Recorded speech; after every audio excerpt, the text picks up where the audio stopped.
Good morning guys. Welcome back to my YouTube channel ni Danny Guzman, the handyman po. For this video po ay ating gagawin ang isang electric fan na ayaw umandar. Okay? Bali dalawa po ito, nabili natin ito sa nagpapalit batya. Nabili po natin ito ng halagang 100, bali 200, dalawang piraso. Ito po. Ayan oh. Yan, dalawa. Ayan oh, nag-aakon natin. So, subukan nating assemblein. Ayan. So, ang gagawin natin dito ay pangalan nito, i-recon natin to. Ayun. Gandang klase ito oh, bago pa yung motor niya. So, gagawin natin ay bubuksan natin ito, stock up.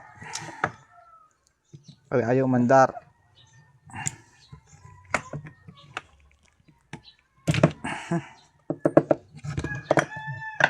Ito guys oh. Oh. Yan. Ito guys oh. Stock up. Ayan oh. Hindi maikot. Oh, ay nako. So, ang gagawin natin dito ay bubuksan natin. I-recon na natin ito.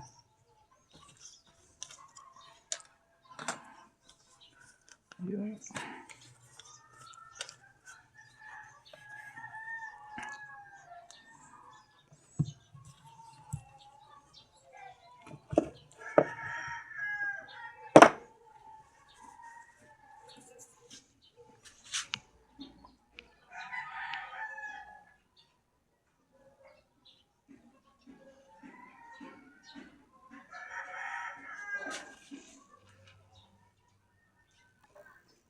Okay guys, ito muna yung ating gagawin, ano? Tetesterin natin itong kanyang motor kung buo pa. Okay? Ito.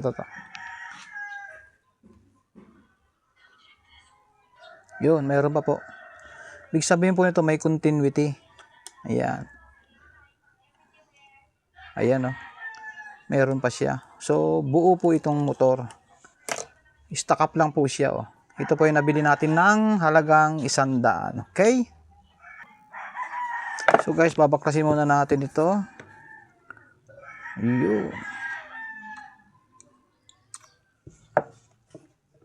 Oh, tigas.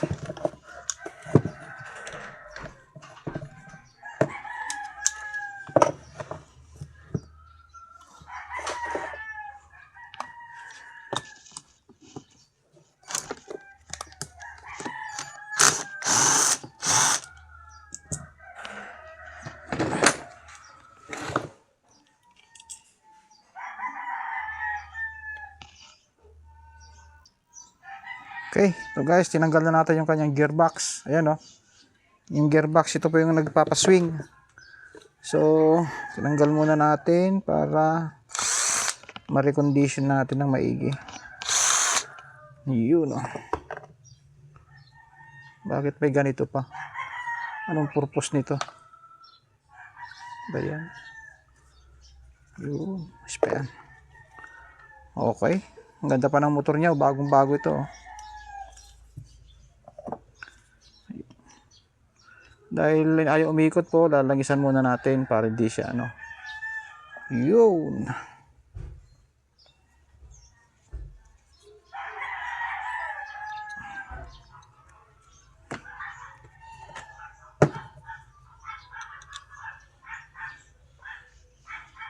Yun oh.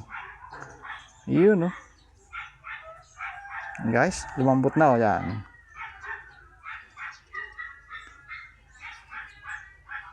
Oh, yan oh. Lumambot na, pwede na.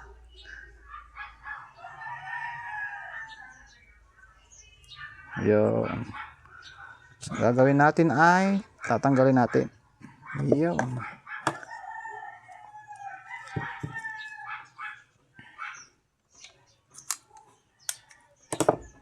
Tanggalin lang natin yan. Yun, para malinisan. Yan oh.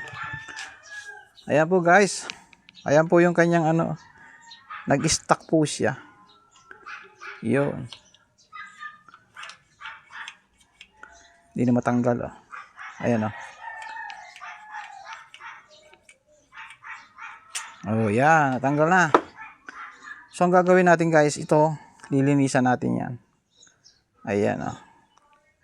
Ganda pang shafting yan. Stuck up lang talaga siya. Okay? Pause mo natin, ha? Ayan. Ngayon naman guys, ituturo ko sa inyo ay kung papaano natin lilinisan ang kanyang bushing. Ito. Ganito lang po yan, oh. Tuturo ko sa inyo, ha? Yun. Ito, oh. Pupunasan lang ng pupunasan yan, oh. Yun. Pupunas. Dapat may langis. Ayan, may langis po kayo, lalagyan nyo po yun. Sa gilid po niyan ay mayroon po yung foam na tinatawag. Ayan, oh. Kinakailangan yan, laging basa yung foam niyan yun. Para laging malamig. Yun. Tapos, lalangisan nyo dito yung gilid ng bushing. Siyempre po, kung may basahan kayo, eto basahan, lalagay nyo, tapos punasan nyo ganyan. Ayan. Huwag nyo pong lilihain yung bushing po, ha. Yan. Ang bushing po, hindi po nililiha yan. Yun. Siyempre, sa kabila, ganun din ang gagawin ninyo. Ganun din po ang process niyan, processing niya. Yun. Lalangisan, tapos, lalagyan ng basahan ulit yung bushing. Ayan, o, yung ilalim. Yun. Kabilaan po yan. Yun, o, dumi.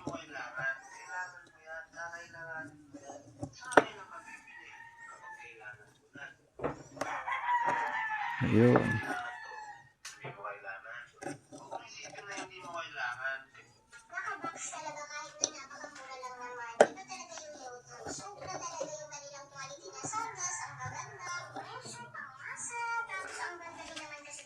Tapos yan, bago natin kabit yung kanyang motor, siyempre lalagyan ulit natin ng langis.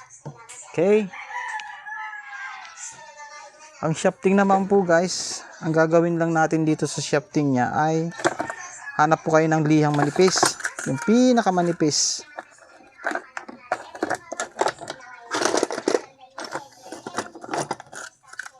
Yung 1,000. Ito. Ito, oh. Yan. Lihang manipis po yan. Oh. Yan, lihain nyo ng konti. Ayan. Yan, paikot. Yan. Tapos dito, sa kabila.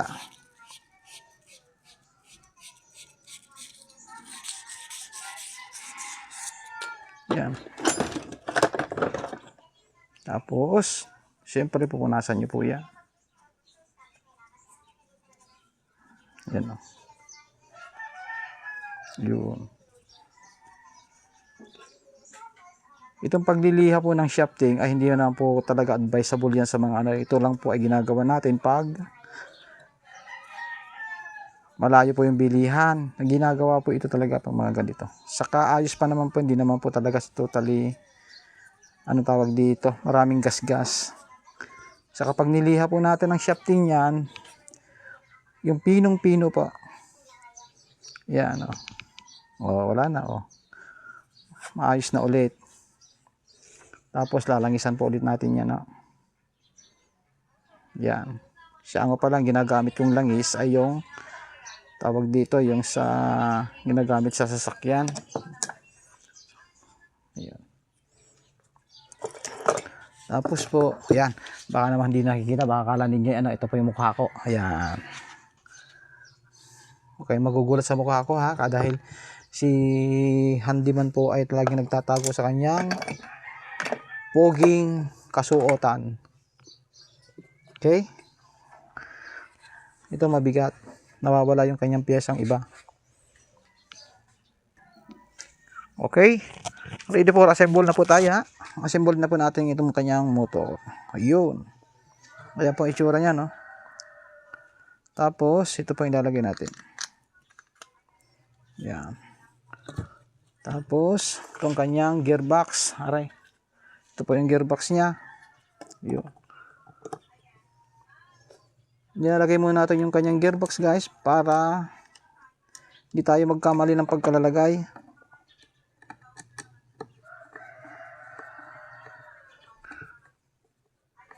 Yun.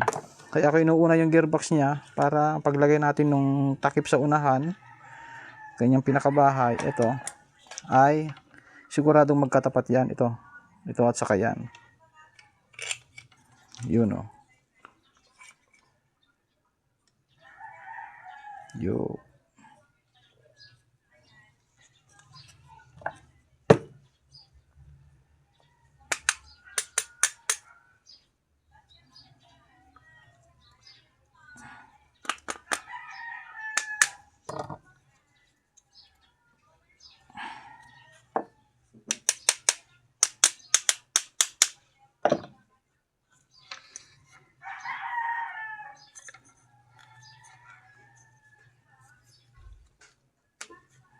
Yun. Ayan o. Ayos na. Ngayon po ay tutornilyuhan muna natin. Ayun. Kakabitan natin guys yung kanyang kapasitor.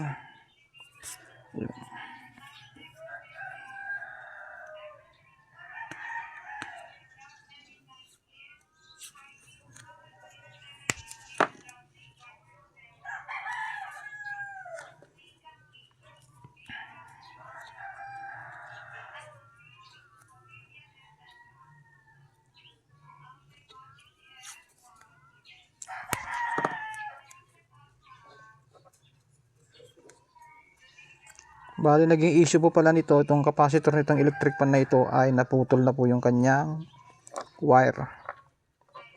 Kaya pinalitan po natin. Ito po yung dating capacitor niyan guys. Oh. Ito po. Yan po dating capacitor niya, naputol na po yung kanyang wire. So pinalitan na lang natin ng bago.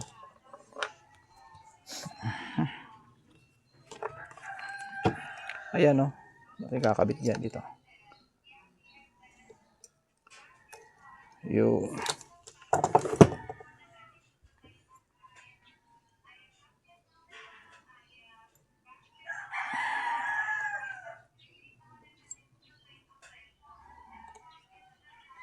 Ito, mas maganda rito sa lugar na ito.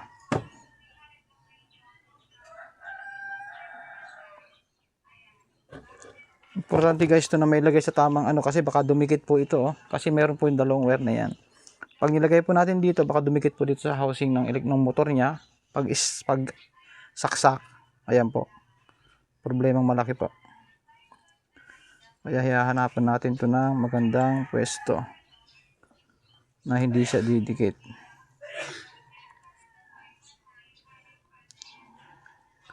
Yun, pag ganito. Okay, ito na po yung kakabit natin yung kanyang saksakan nyo sa plug po niya. Ito pa yung dalawang wire. Yan. Yung isang wire po niyan, ito. Ayan kung napapansin nyo. Ito po yung kanyang common. Ito po yung galing sa motor. Green. Standard po ito yung galing sa switch. Ayan yan. Dito natin ikukonekta itong saksakan. Ayan dalawang wire na yan. Galing po sa plug yan.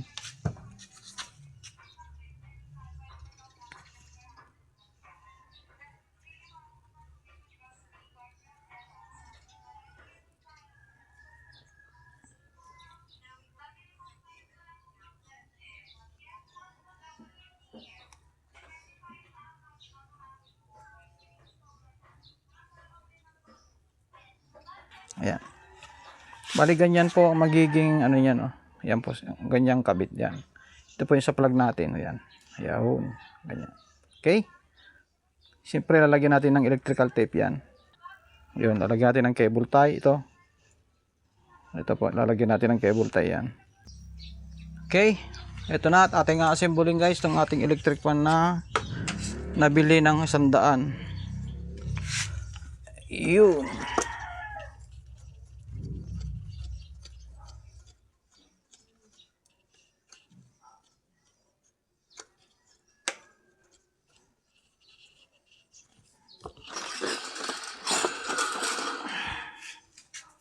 Tapos yung kanyang takip. Saan ba yung kanyang takip? Okay, nawawala na.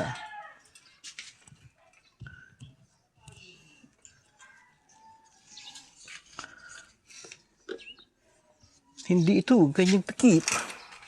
Hindi ito po. Ano ba ito? Yun.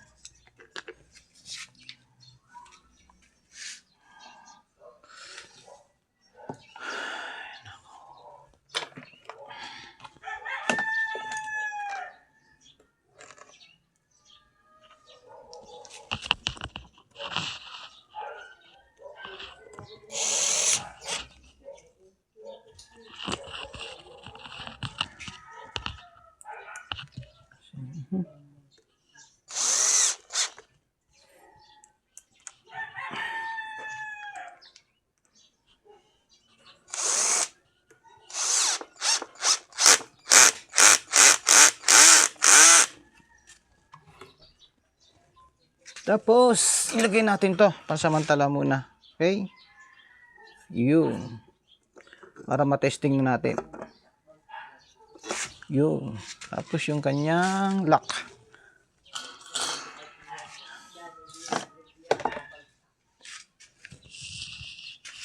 Yun.